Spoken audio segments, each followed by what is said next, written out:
This is Hunt Nebraska, the official podcast for insight into Nebraska's hunting and shooting sports community. Be sure to give us a follow on Facebook, our space for sharing stories, information, tips, and techniques. Now, Hunt Nebraska.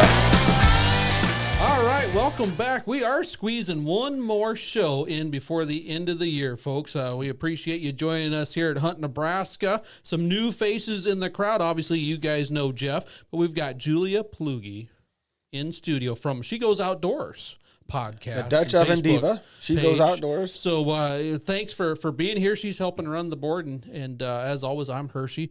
But again, make sure you give us a like and subscribe to our Hunt Nebraska podcast. We kick out one just about once a week.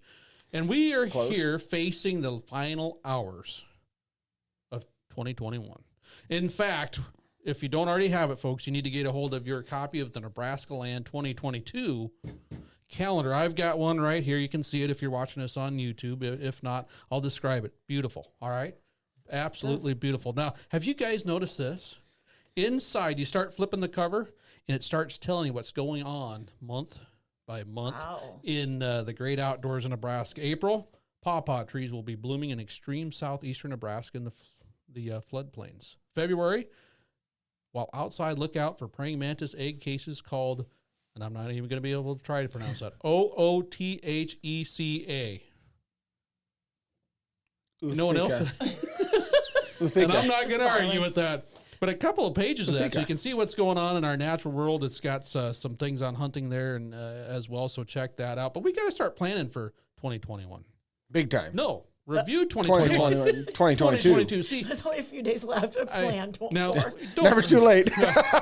Yeah, well, you're a procrastinator, aren't you? As I've been told, it's easier to plan for the season or the year you just had. Say, yep, that's exactly what I wanted to do, rather than guess what's going on next. That's how I set goals. Somebody mentioned that on radio recently. That's how I set goals. Yeah, what did I accomplish?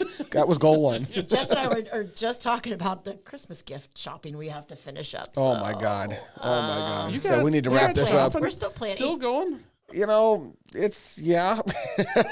Yeah. We had to remind Jeff that Christmas is this week. She said it's like Saturday or Sunday. I couldn't believe that. Are you kidding me? So the first goal of 2022 is make it through Christmas 2021. I'd be smart. If you don't make it through Christmas 2021, there is no 2022. So. If you don't have the right gift, you might not. Well, okay, Frog Purse Man. Tell me all about it.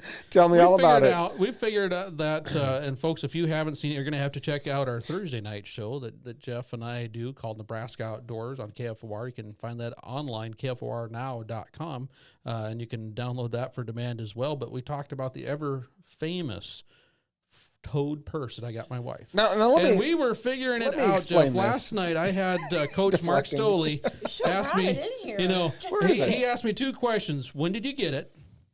And I told him 2010. Yeah. And so it's an 11-year-old gift. And he asked me how old I was. And I said, old enough to know better. I'm pushing 40s. And he said, and it never dawned on you that was not a good gift. That's what's scary. It's perfect. That's what's scary. It's perfect. My wife and I have been married for more than 2 decades, Julia. And if you ask her, what has your husband ever gotten you for gifts? And I've gotten her lots of good things. Yeah. That toad purse is popping up. Don't buy into it so fast. I know what's going on right here. Now, granted. The brain remembers those type of things. You were a teacher, right? Yep. This is my theory. I think we're going to the same theory here. Most of Jeff's elementary grade school teachers probably remember who he is. Yep, exactly what was going through my mind. How did this get turned on me? He bought the damn purse. It's those kids that you remember their names. You don't remember Oh, my gosh. Oh, my. Folks, I'm going to, in my defense, folks, this is a toad that someone stuffed and then sewed a zipper in the belly and made a purse out of it. There was no stuffing. There's no stuffing. You got to have a place for your credit cards, your cell phone. Yeah. Tanned. It's been tanned. Whatever you want to call it. And it's made its round. In fact, we attached one of your kids' bombs or missiles to the back during the Christmas season. So we have a missile toad that's hanging out there. I'm not sure what the missile toad's real purpose is other than to cause conversation. But okay. It's working pretty well. But, memorable gifts. I mean, That's a big part of it. But anyway, we're talking about 22 here. And the first thing, we've talked about this before, and I'm all for, as long as you guys are for it, we'll take a vote. We'll make this democratic. Let's drop the 20. All right? That, back when we were growing up, we were talking 85, That's 93, That's we were heading. talking, and all of a sudden 2000s rolled around. We started having to say 2001 or 2001 or 2010 or 2012 or anything like that. Let's just drop that. Any reference to 2020, we need just to kind of erase. So we're talking 22. We're back in 22. Yes, 22. 22. Exactly. So first of all, I mean, we're getting this put together right before New Year's Eve. Do you guys have any big plans for New Year's Eve? Food. I'll be in a different state. Really? I will. I'll be in Oklahoma. So maybe we have some watchers in Oklahoma. We've got some Sooners or Cowboy fans. Yeah. All right. I'll be hanging out in Oklahoma, in the middle of Oklahoma City. With cattle. With cattle. Yep. I won't be. With the red cattle. I won't be hanging out with cattle. So you're bringing in a new year in a completely different state. I am. Probably the first time ever. Might be the most exciting. First day cattle shows. But I did check the weather, and it's supposed to be like in the 40s. I'm like, ugh. And like over Christmas in Oklahoma, it's supposed to be in the 80s. But then when I'm there, that's crazy. Yeah, well, you are going south, though. Yeah. I expected it to be warmer than 40. I wouldn't mind some more seasonal weather, though. We had a little cold snap, and I did whine a little bit. But that said, we need some colder weather to kind of help some of the hunting, some of the ice fishing, that type of stuff. Kill the bugs, the remaining of the bugs. You still got bugs flying around. If you're sitting there, you're sitting there waiting for geese to come in, and you got bugs flying around. It doesn't make any sense to me. Never had that before. Never had to deal with that. No. We were out deer hunting, and there were grasshoppers jumping around. Now you tell me, what's going on? That doesn't make any sense. A friend of mine that lives in Kentucky had a dandelion blooming in her yard this week. That's Kentucky. That's Kentucky. Yeah. That's Kentucky. They do things different in Kentucky. No, I mean that says some interesting things. It does. It says they're in Kentucky. But anyway. All right. So we got to bring it back. Jeff, you do anything fun for New Year's Eve? I do. We do some family stuff, and then we do some hunting. What kind of hunting? You Waterfowl. It'll be waterfowl. With deer? family? You gonna get out for deer at all? I just about did this morning, and then I didn't. But, I've been watching. It's just hard to get, for me. Deer hunter. Yeah. Well, no, I bought the license. It's hard for me to get motivated when it's 55 degrees out. So I am looking at the calendar, and by the middle of next week, highs in the low 30s. And so I'm thinking that's when we're going to hit the temperature swing. Here's what I've come to realize, Julia. Some people, are rifle deer hunters. Some are muzzleloader, some are archery. We know a lot of archery deer hunters out there. Yep. Jeff falls in that category of almost deer hunter, or just about. Yeah. Just about went hunting. The thought. Just about went for deer. Just about. So it's a good thing you bought the permit. Okay, Julia. There are some people that like to talk about other hunters. I feel like I'm going to Julia. Get in the middle of this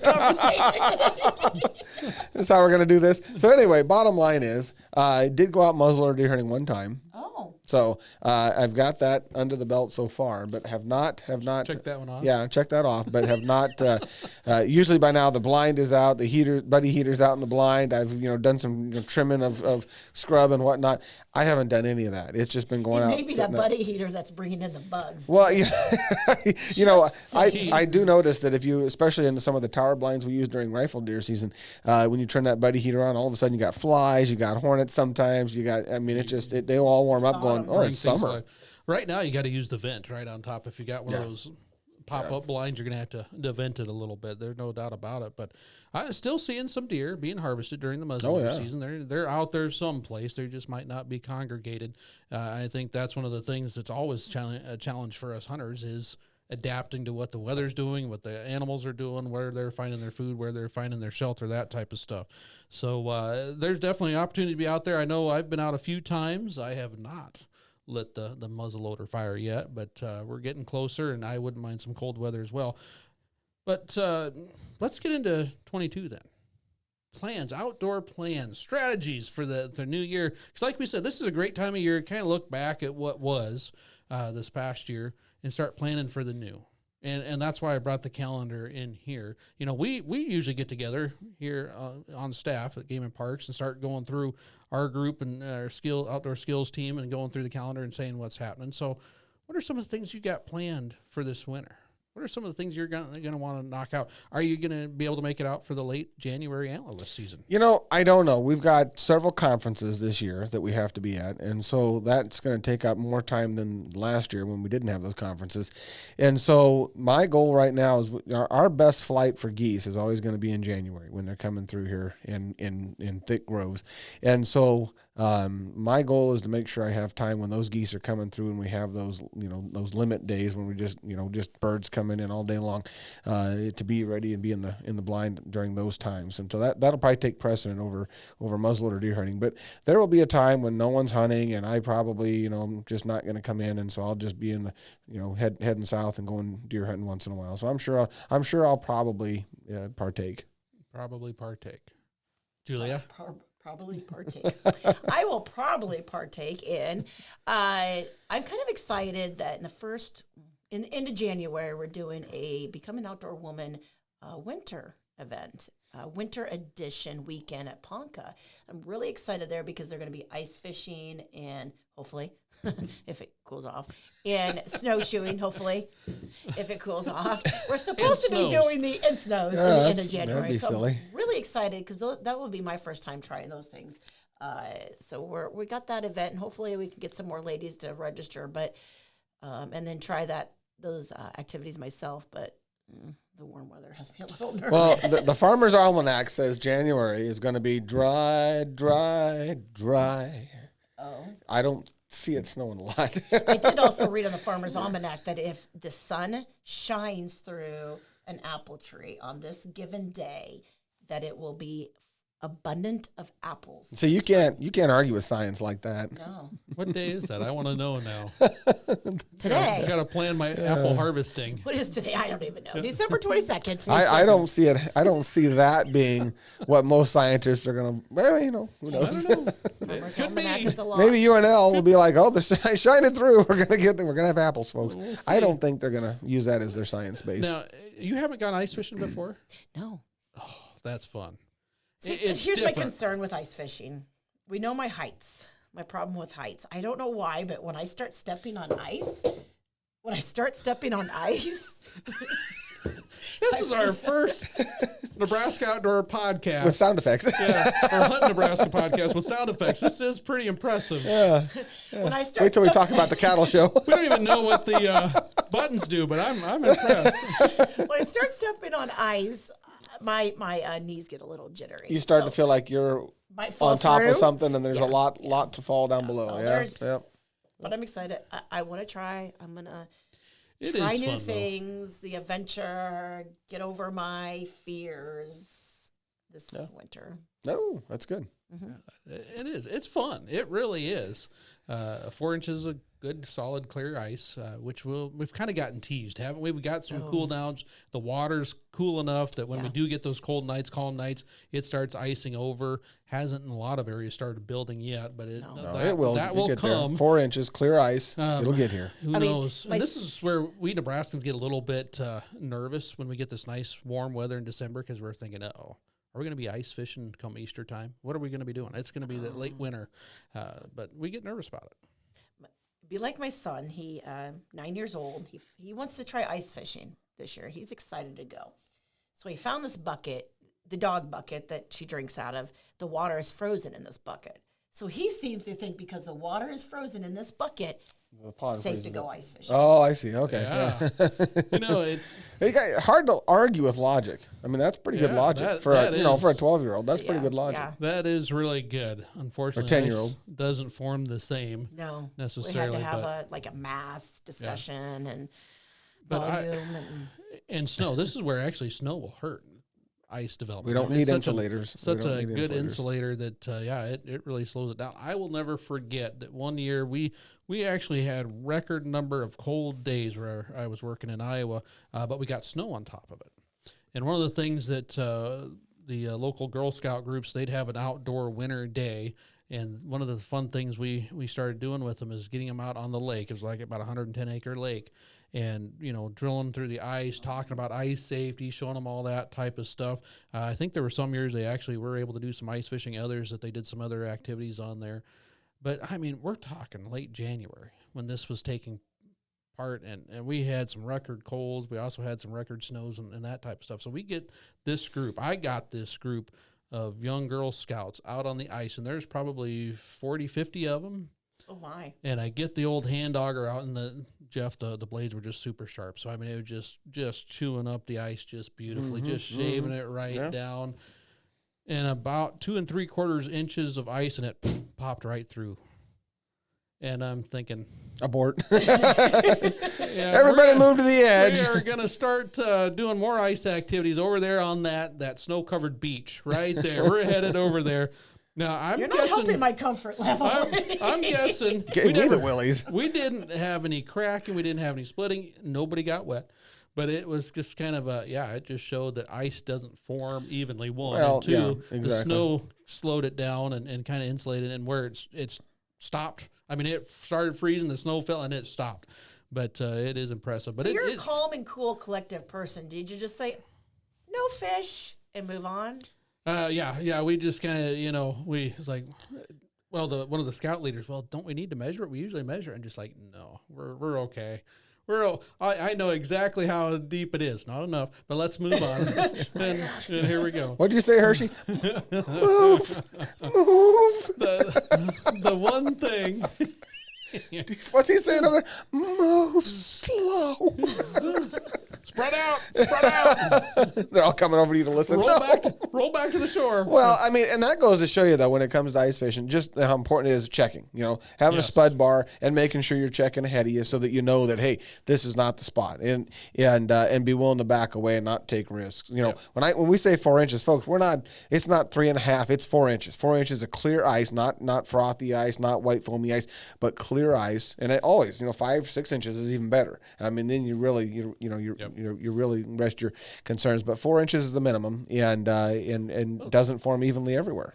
And one of the things, Julia, that will be kind of fun is ice kind of makes some noises, but that's good. Usually it means it's expanding, it's doing what it needs to do. That's the part I bet she has a hard time with, because ice does talk to you. Ice does talk to you, and that doesn't mean it's not bad. No. It's sometimes welcoming you out to the. Okay, I'll just have, a cup of ice when you're putting something here. Yeah. Well, but then I know it's melting. And when it's you just think a about weird it, sound sometimes. When your ice cubes in your lemonade in the summer and it starts to melt, it doesn't make any noise. It just disappears. True. So, but it is one of those things. The other thing that's kind of funny I find about ice fishing, and we're not going to talk much more about this because we got to get back to hunting. I was going to say, this is not our ice fishing show. But the funny thing is even grown adults, how they're just going out to have fun. Level is increased during ice fishing. So even when they're catching smaller fish than they ever want to find in the summertime, they're just giggling, they're laughing, they're just having fun, pulling it up through that hole in the ice. I mean, you just get excited. Grown anglers that have been doing it for years will go after all these small crappie and bluegill and all that stuff and have fun. That in the summer, that if they were catching that, they'd probably move and complain about the fishing. But it's just kind of the experience, I've got to say. Yeah. So it's fun. So definitely try that this year. Yeah, the same child that was talking about this bucket. He's like, so how big is the hole? And I'm like, about that same as that bucket. Oh, I can get a big fish through that. I like how he's thinking. He's an optimist. Yeah. Not a problem, Mom. It might take a spin move, but we'll get her through, trust me. Yeah. All right, so what else? What else you got planned for 22, Julia? So we got through the winter. I mean, let's start warming things up. I'm kind of excited for to hit spring turkey season, because 21, kind of a fail in the field. But I mean, we're out there.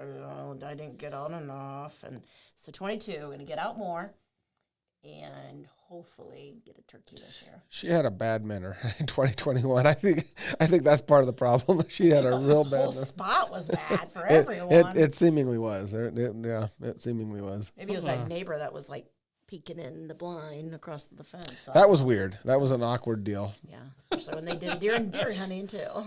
Yeah, that can change the flow of things around there a bit, to say the least. But it's one of those things that spring turkeys, I think they do move more than we probably give them credit for. Hatch rates, what they're finding for food and nesting areas and all that type of stuff does change. Been a little bit more challenging, I'd say, the last couple of years. I think the weather's absolutely probably played into that a little bit. The drought last year probably didn't help with brood success necessarily, so it'll be definitely worth going. Don't get me wrong, we're still Nebraska. Absolutely. We're definitely one of the best places to hit spring turkey come that time of year, and long season. The cow patties are thick in that area. I want them to be. That's a good sign. That's a good sign. We'll be watching flip ups. Yeah, there you go. That's a great way to track turkey progress through there. How many cow pies have been flipped? I don't know how many hunters outside of Nebraska probably look at that, but that's important. That is important. But the other thing I think with all hunting, and Julia, you're kind of coming in that time, and you talk about that in your podcast. She goes outdoors, life with youngsters, and you've got 4 kids that are not slowing down. And I'm guessing 22 is not going to be any slower than 21 as far as their activities with school, outside of school, on the farm, all that type of stuff. So it is challenging, but the more you can get out, the more times you have for success. Because in turkey, just like deer, it only takes that one time. Yeah, one gobble, one strut, one show. I mean, that's your season sometimes. I mean, even some of my slowest years, I still have found that one turkey, like you said, Jeff, that does the show. And it's just like, wow, that's what I came out here for. If that doesn't get the hair on the back of your neck to stand up, there's something wrong. Yeah, because that's what it's for. You're gonna have to try something other than turkey hunting. Yeah. And note to you, Julia, no spring sports. That's the rule. No spring sports. That way you got plenty of time for turkey season. Yeah. Cuts into it, huh? 4-legged bovine sport. That's by choice. That's a choice. Okay, Hershey, what are you doing? Yeah. Me? What are you going to be doing in 22? I'm definitely going to do a little more ice fishing. There's no doubt about it. But turkey season, the one thing I'll probably do is limit myself. I say this every year and have not yet lived up to it. By only 2 tags. Usually here in Nebraska, you're able to get 3 in the spring. And I find myself, all right, I got one. And because they're, you can buy them online. Buy one. Okay, I had fun. Get the second one. All right, I'm successful. I'm going to buy the third. But by the time you get to that third one, I think that's one of the things the turkeys kind of change, and everything's happening. The fish start biting. Other things are going on. I've got a graduating senior this year from high school, so that'll probably cut into some of the turkey time as well. But I think I'm going to go find that show, because that's what spring turkey is all about, seeing that experience. And then maybe only fill 2 tags this year and go on to something else. So I have time to watch the migration, to do a little fishing, to get ready for some of the other stuff coming up, the outdoor discovery program. That's where I'm at for spring. That's where I'm at for spring. I want to put a little more time into turkey hunting this year. More time. Okay. Yep. And we say this, we are all saying this, but remind yourselves that we have a job. In-person events this year. Yeah, we have all kinds of things we have to show up for. And that's fine. We love those things too. We like that a lot. But I want to be out. Jeff makes us come to work. Yeah, but the nice thing, I do. But I want to be out in the blind. The nice thing about spring turkey is the days are long, so you could get off work and still have 2, 3, 4 good hours. Yeah, and in fact, in 2019, I remember getting off work about 3:00 in the afternoon, last day of the season, and I still had my 3rd tag. Last day of the season, got off about 3:00 in the afternoon, went out to the field, sat down in the field, and by about 5:30. I had the biggest tom of the season laying in front of me, a double-bearded tom laying in front of me. And so that is a beauty of the season, is you can get out and hunt later into the day, and work until 4 or 5 isn't necessarily gonna end the day for you. Doesn't always work, but depending on where your hunt spot is and where you've got to be for that day of work. Also, there's a decent amount of time in the morning to be able to get on a bird and call them in. I know there's been plenty of years where I got up early, went turkey hunting in the morning, made it to worked till 5:30, got out in the woods and hunted, till sunset, walked out in the dark and did it all over again. And in the days to come, in fact, I did that for about 3 weeks straight, a couple of years. I don't know that I've got that in me anymore, but it's a marathon. It's a lot of fun. It's a marathon. You got to think of that, because how many of us have gotten to the end of the turkey season truly filling 3 tags, have gotten to the end of the season, you're like, man, it's not hurting my feelings that the season's ending, because I left it all out in the field. It's almost a relief at times. It's like, there's definitely days now you're thinking, my goodness, why doesn't the state of Nebraska just close this down at like 1:00? Let's just slow it down at 1:00. But no, those days definitely do lengthen. But there's all sorts of things to do in the springtime. I mean, I haven't gone mushroom hunting in probably a few years because turkeys take precedence. I've missed out on some bow fishing opportunities because turkeys take precedence. And there's some other things that are going on. So reprioritizing must be going to be part of your plan this year. No, turkeys take precedence. Yeah. There's not a problem here. He's not complaining. Trust me, I get it. Turkeys take precedence. I get that. They completely. do. They definitely do. So, all right. What else? What do we got? What are you guys going to be doing this summer? Boy, you guys are thinking. Oh, I'm letting her go. She's thinking, so we're gonna go. She got the first. She's got the first crack. The last one, Jeff. So it's your go. You know, over this summer, and I've got a number of different hunting handguns that I have not played with enough. I've not gotten them out and tried enough different loads and whatnot. I've neglected. Those too. And so I intend to do a little more shooting this summer. I want to get out. There's a lot of reloading and different loads I want to try. It's interesting now that we've had this big ammo shortage, and we've had it now for going on almost 2 years, but it's interesting that the loads, the standard things that you used to shoot in different firearms, if you can't find that ammunition, you can't find those bullets, that powder, that primer, whatever, you've accumulated now, like I have. I'm sure most reloaders are probably similar. You've accumulated a lot of other different powders and bullets that you've never tried before, and so I want to spend some time, working loads back up in my hunting handguns that are, as superb as what I used to have that they don't make or you just can't find anymore. And so that takes time. That's a lot of patience, trial and error. See, and folks, if you're not hearing it, let me be clear. Jeff loves to tinker with hand loads. Be quite honest with you. You like to find the best even deer hunt for that rifle, for the handgun, whatever it is. And so if you got questions about that, jump on Hunt Nebraska Facebook page and ask Jeff about them, because he's probably tried it. I probably have, and there's nothing more fun than dropping a big deer or coyote or whatever with the load that you've created, that shoots superb in your gun. Probably won't shoot superb in anybody else's, but you've tailor-made it for your gun. I really enjoy that. Confidence is huge, I think, anytime Absolutely. You're shooting, and it doesn't matter what discipline necessarily. The only way you build that confidence is to go practice. Yep. And I'd piggyback on that just a little bit and say archery. I need to shoot more archery. I kind of do it. I've got my routine that I've kind of fallen into. I want to expand it because I love going to some of the 3D shoots held by a lot of the archery clubs across the state of Nebraska. They're fun. They really kind of help you hone in on not only just the shooting, but also the repetition of the estimation of yardage, because a lot of them, almost all of them that I go to, ranges are unknown. So you have to get to your shooting stick and, all right, is that 22 yards or is that 27 yards? And it really kind of gets you into those hunting situations. I absolutely love them. And I definitely want to fling more arrows. And this is coming from a man who from 8 to 5 lives at an archery range every day of the week except weekends. But coming from a man that works and lives. Yeah, and what's interesting is this is as much as I think this is the nicest range in the state of Nebraska, it's hard to shoot at this range because my office is just 40 feet down the road there, and if you're there, you need to be working, doing stuff. So I don't shoot here as often as I would like. But I don't know what it is. It's got to be something human nature. There's probably a study that we can get into human psychology that talks about that. I've told people that the closer I live to the range, the less I have shot. I don't know why that's even imaginable. It goes against the research. I mean, think about the outdoor range that we have here. Yep. I used to take a lunch, drive out here real fast, shoot the bow, maybe walk a field course doing such, and buzz back to work.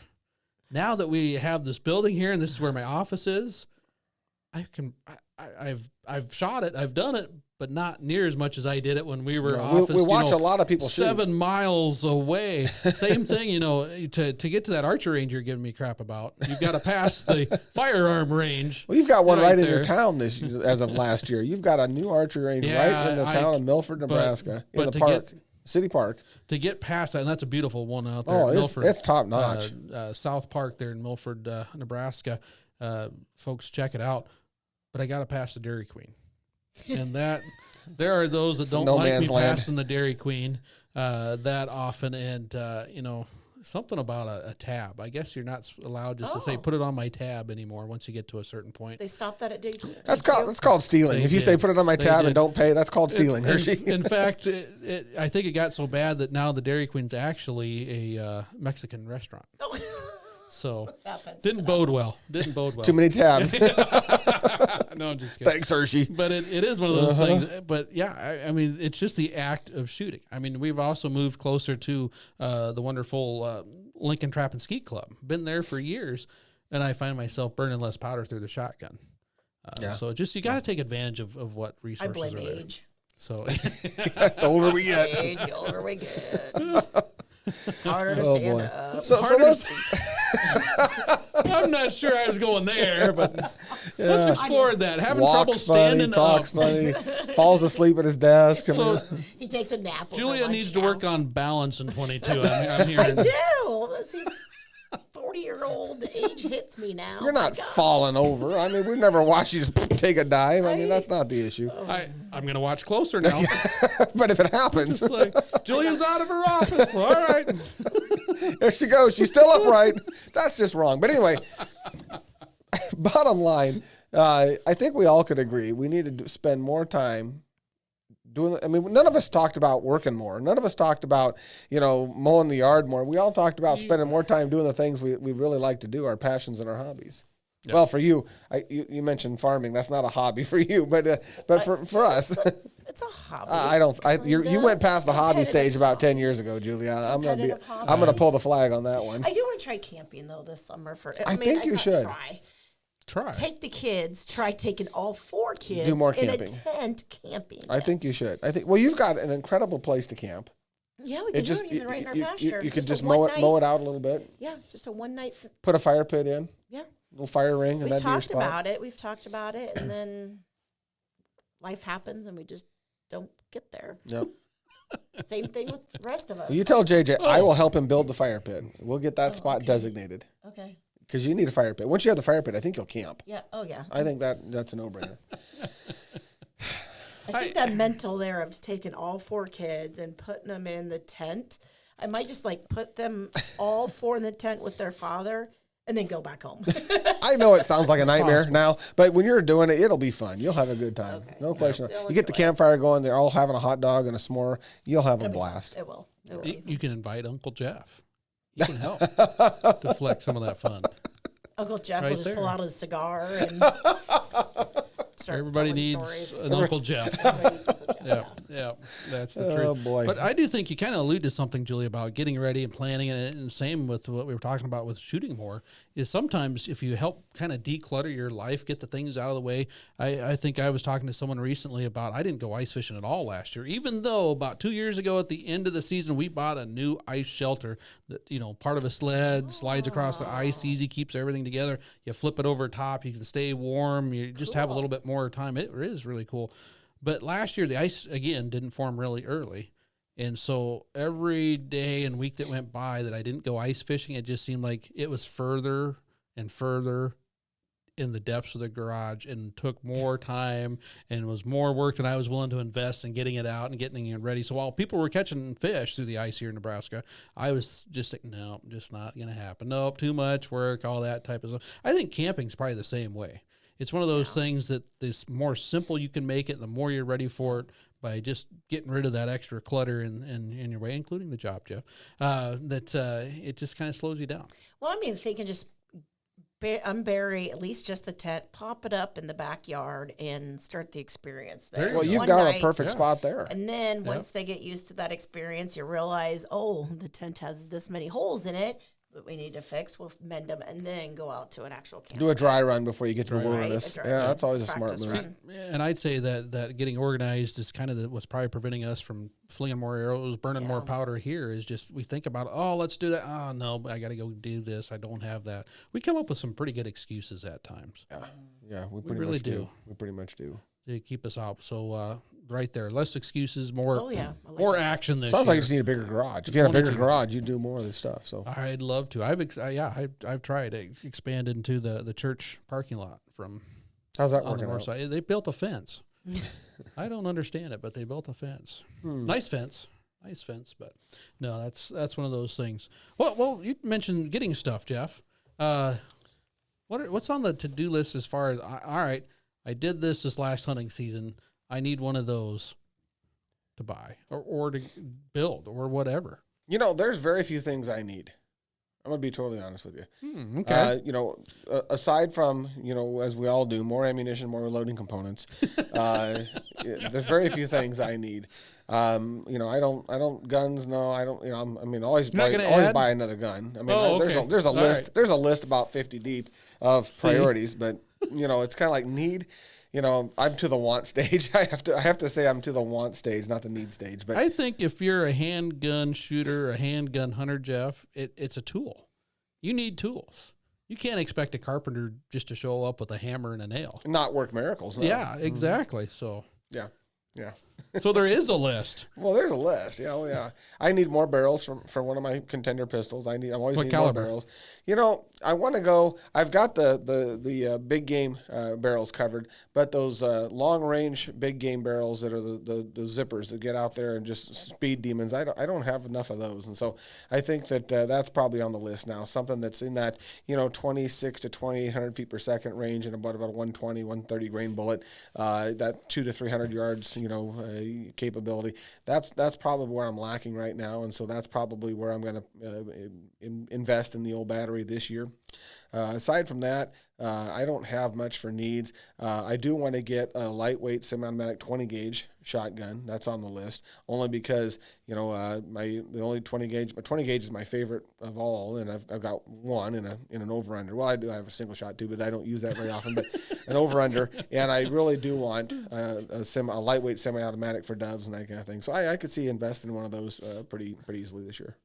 And I gotta assume the time you've already spent in the goose pit, and it's going to be more. There's going to be some things you want to do to that or tweak. I always want to. I know somebody was asking about. I don't have a good spot to hold my cigar recently. Well, you do need cigar holders, but you can build those pretty easily. That's not really a wants thing. That's just more of a needs thing.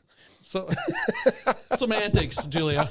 Can you tell that semantics? Right. Well, and always more cigars. I mean, there's no question there. Sounds like he's going to need some days off too from work. Yeah, well, that was always the case. But probably may look at building another duck blind. We'll see. There's needs and there's wants, and this could become a need.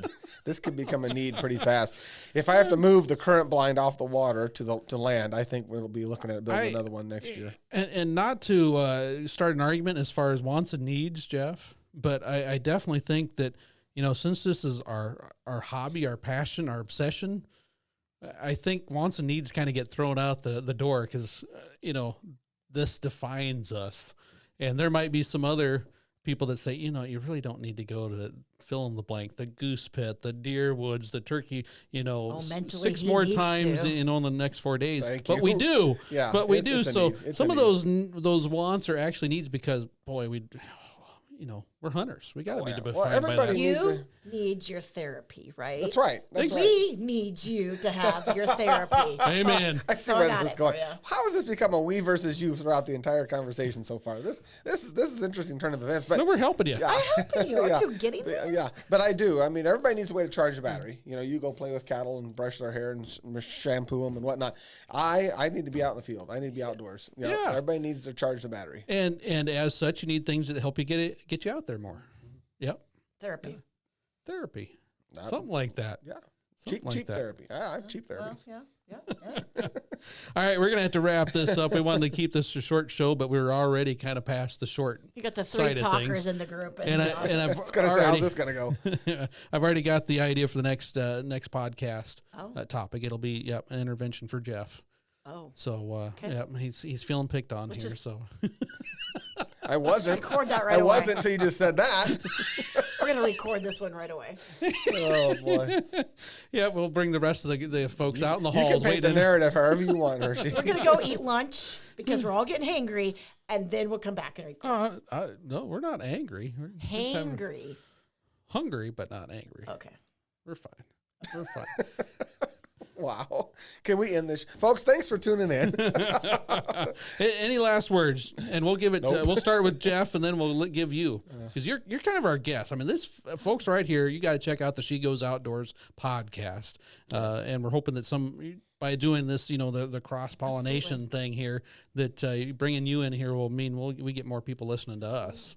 So that's the goal anyway. That's the goal. Yeah. Your following is huge. Our following. I'm excited to have been invited for the first time on your podcast. Like I was kind of feeling left out because I hadn't been invited. I'm pretty sure we had open invites. She just said no. We never could work out the contract. No, I I mean, I afford could her. hear I think she them. said Couldn't afford her. some words that we can't repeat on this podcast. Oh, well, that's true. So We just never had the followed budget. no. Never had the budget to get her on the podcast. But so There's no YouTube video on my podcast, but we are pulling in like regional. Like this is a nationwide podcast. Well, that's why I wanted you on our podcast.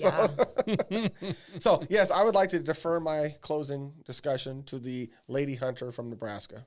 Well, there you go. Well, thank you again for the invite and talking about 22. Exciting to see, and I'm going to make sure that you guys follow your plan for your 22 plan, just as I will as well. But again, I thank you, and hopefully your followers will listen to She Goes Outdoors as well. Awesome podcast. All right, there you go. Make sure you get out for these last few days, hours we have before the end of the year. Again, make sure you give us a subscribe. Until next time. Hunt Nebraska, brought to you by your Nebraska Game and Parks Commission.